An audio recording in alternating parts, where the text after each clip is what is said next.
जय हिंद दोस्तों। बॉलीवुड बॉलीवुड पे यदा कदा ही कुछ कुछ ऐसे इल्ज़ाम लगते रहते हैं जो कि आम जनता को या तो समझ में नहीं आते या फिर बॉलीवुड वालों को समझ में नहीं आता है कि हमें ये काम करने नहीं चाहिए, जिससे कि आम जनता को हो सकता है किसी तरह की परेशानी से पेश आना पड़े या परेशानी का सामना करना पड़े। अब देखिए, कई सारे केसेस में हमने देखा है कि किस तरीके से कुछ बॉलीवुड के जमे हुए कलाकार, चाहे वो आर्टिस्ट हों चाहे वो कलाकार हों, मतलब या तो वो म्यूज़िक इंडस्ट्री से जुड़े हुए हों, डायरेक्टर हों, प्रोड्यूसर्स हों, एक्टर्स हों, हमने कई मौक़ों पर ऐसा देखा है कि उन्होंने कुछ ना कुछ ऐसे काम ज़रूर किए हैं जिससे कि आम जनता को ख़ास तौर पे परेशानी का सामना करना पड़ा। चाहे वो म्यूज़िक की चोरी हो, चाहे वो स्क्रिप्ट चुराना हो, या फिर पब्लिक के सामने ऐसी घटिया मूवी बना के रखना हो कि पब्लिक का सर दर्द करने लगे। लेकिन हाँ, ये लोग ऐसे काम करते रहते हैं और आप इनको कितना ही क्रिटिसाइज़ कर लीजिए, इन लोगों को इस चीज़ से सबक नहीं मिलता। हमने पास्ट में देखा कि कुछ जो इन्होंने मेगा ऑपस मूवीज़ बनाई, जिसमें इन्होंने हिस्ट्री को बिल्कुल सेंटर ऑफ पॉइंट रखा, लेकिन इन्होंने उस मूवी को बनाते समय सिर्फ अपनी जेबों को गर्म करने के लिए, क्योंकि अगर प्लेन मूवी बना देंगे तो लोग क्यों ही देखेंगे। अब क्योंकि थोड़ी सी कंट्रोवर्सी डालनी रहती है तो ये क्या करते हैं, उस मूवी की स्टोरीज में ही थोड़ी बहुत छेड़खानी कर देते हैं। ये चीज़ हमने भी पद्मावत में भी देखी, और भी कई सारी मूवीज़ हैं जिसमें हम लोग ये चीज़ देख चुके हैं, महसूस कर चुके हैं और समझ चुके हैं कि इन मूवीज़ में ये सब किए जाने का आखिर क्या सबसे बड़ा कारण रहता है। और इन चीज़ों के पीछे बॉलीवुड के इन्हीं लोगों के ऊपर बार बार केसेस भी होते रहते हैं, लेकिन नतीजतन होता कुछ नहीं है। या तो ये लोग माफ़ी मांग लेते हैं या फिर बोल देते हैं कि भैया हमने वो फला सीन कट कर दिया, लेकिन कई केसेस में बाद में यही पता चलता है कि वो सीन कट किया ही नहीं गया था। जी हाँ, इस तरह की कई बार खबरें सामने आती रही। अब जो नई खबर निकल के सामने आई है वो है संजय लीला भंसाली के लिए। संजय लीला भंसाली वही हैं जिनके ऊपर करणी सेना ने हमला किया था जब वो पद्मावत की शूटिंग कर रहे थे राजस्थान में। अब संजय लीला भंसाली के ऊपर नया कांड क्या हुआ है, जरा उस बारे में आपको बता देता हूँ। तो Gangubai Kathiawadi in legal troubles, case filed against Sanjay Leela Bhansali, Alia Bhatt and others for defamatory content. तो एक ये मूवी बना रहे हैं संजय लीला भंसाली इस समय आलिया भट्ट के साथ मिलकर, जिसका नाम है गंगूबाई काथियावाड़ी। इस मूवी को लेकर केस हुआ है, इसमें संजय लीला भंसाली के ऊपर केस हुआ है, आलिया भट्ट के ऊपर हुआ है, और जो कुछ और लोग जुड़े हुए हैं इस मूवी को बनाने को लेकर उन सभी के ऊपर केस हुआ है। और मैं आगे आपको पूरी खबर पढ़ के सुनाता हूँ। A case has been filed against Sanjay Leela Bhansali, Alia Bhatt, and Bhansali Productions for the upcoming movie Gangubai, which portrays the life of a brothel owner by the same name. Gangubai's son Babuji Raoji Shah has alleged that the contents of the book on which the movie is based on are defamatory and constitute an infringement on his rights to privacy, self-respect and liberty. यहाँ पे गंगूबाई के जो असली पुत्र हैं बाबूजी, उन्होंने इस बात का आरोप लगाया है कि ये मूवी जिस किताब के ऊपर बेस्ड है उस किताब में ऑलरेडी काफ़ी सारी चीज़ें डेरोगेटरी हैं, डिफेमेटरी हैं, और ऐसे में उस मूवी के ऊपर किताब बनाया जाना ये उनकी right to privacy, self respect और लिबर्टी के ऊपर एक हमला है। तो उन्होंने इसी के अगेंस्ट में जाकर केस किया है। The book is based on Hussain Zaidi's the mafia queens of Mumbai. Shah has also filed a case against the author. Shah ने इस किताब के जो ऑथर हैं हुसैन जैदी, उनके खिलाफ भी एक केस किया है।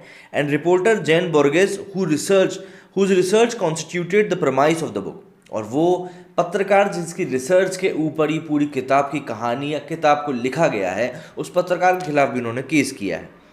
The son has demanded the permanent cessation of the printing and circulation of the book. In addition to the deletion of the chapters of Gangubai Kathiawadi, he has also demanded that the movie to be scrapped. उन्होंने कहा है कि उनके लड़के ने कहा है कि गंगूबाई से जुड़े हुए जितने भी चैप्टर्स हैं वो किताब से रिमूव कर दिए जाएँ, उसकी प्रिंटिंग रोक दी जाए, सर्कुलेशन को रोक दिया जाए, प्लस उन्होंने ये भी कहा है कि इस मूवी को स्क्रैप कर दिया जाए।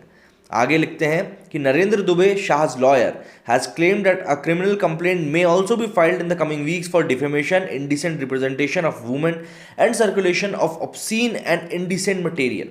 शाह के जो वकील हैं नरेंद्र दुबे, उनका कहना है कि आने वाले समय में हम हो सकता है क्रिमिनल ऑफेंस के अंतर्गत भी केस दायर करें, जिसमें कि हम लोग ये कहेंगे कि भैया यहाँ पे डिफेमेशन किया गया है, एक महिला के चरित्र को गलत तरीके से दिखाया गया है, और ऑब्सीन और इंडिसेंट मटेरियल का सर्कुलेशन किया गया है किसी के खिलाफ।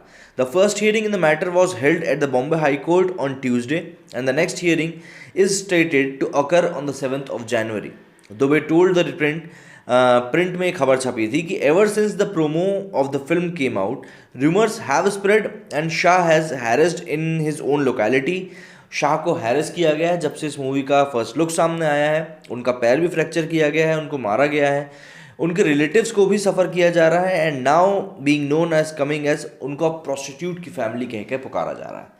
अब ये जो चीज़ें होती हैं ये एक आम इंसान के लिए काफ़ी ज़्यादा गहरी होती हैं, सदमे भरी होती हैं, और एक आम इंसान को इन चीज़ों से काफ़ी ज़्यादा फ़र्क भी पड़ता है। लेकिन बॉलीवुड के जो जमे हुए बैठे लोग हैं उन लोगों को इन चीज़ों से इतना ज़्यादा फ़र्क पड़ता नहीं है, क्योंकि वो असलियत से कोसों दूर होते हैं और उन्होंने शायद वो ज़िंदगी भी नहीं देखी होती जिस ज़िंदगी में एक मिडिल क्लास का आदमी जूझ रहा होता है। और इस तरीके से जब इतिहास के पन्ने पलट के उसके सामने आ जाते हैं और उस तरीके से लोग उनको पढ़ना शुरू कर देते हैं जिस तरीके से उनको नहीं पढ़ा जाना चाहिए, तो वाकई में वो चीज़ काफ़ी ज़्यादा चिंताजनक हो जाती है और लोगों में इस बात को लेकर रोष और ज़्यादा बढ़ता जाता है।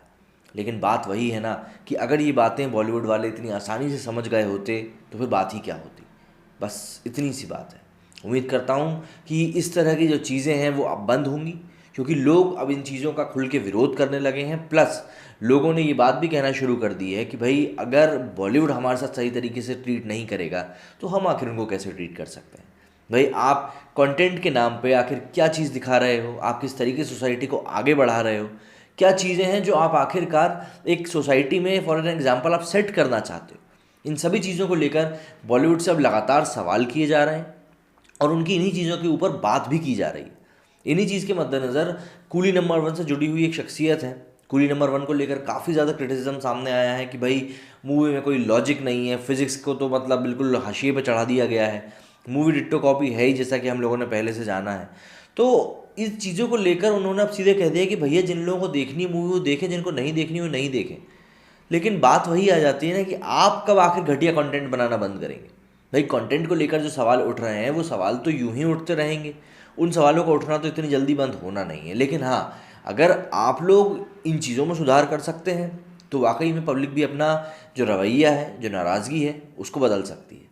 जैसे कि हम अभी देख रहे हैं पिछले कुछ समय से थिएटर्स में लोगों को भेजने को लेकर लोग बार बार अपील कर रहे हैं, चाहे वो ऋतिक रोशन हो चाहे वो प्रभास हो। जबकि उनको ये देखना चाहिए कि इस समय किस तरीके से वायरस फैल रहा है और इस ऐसी जगह पे जहाँ पे कि लोग बार बार अलग अलग लोग आएंगे, तो ऐसी जगह पे इस प्रकार के संक्रमण के फैलने का खतरा और ज़्यादा रहता है।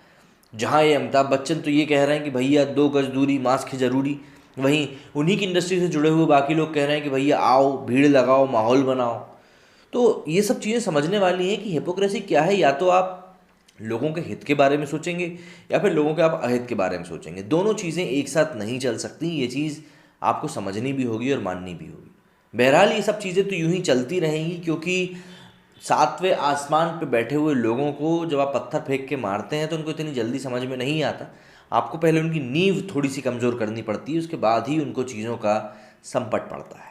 उम्मीद करता हूँ जो बात मैं आपको समझाना चाहता था आप समझ गए होंगे। मेरे इस वीडियो में फ़िलहाल इतना ही। जय हिंद, जय भारत।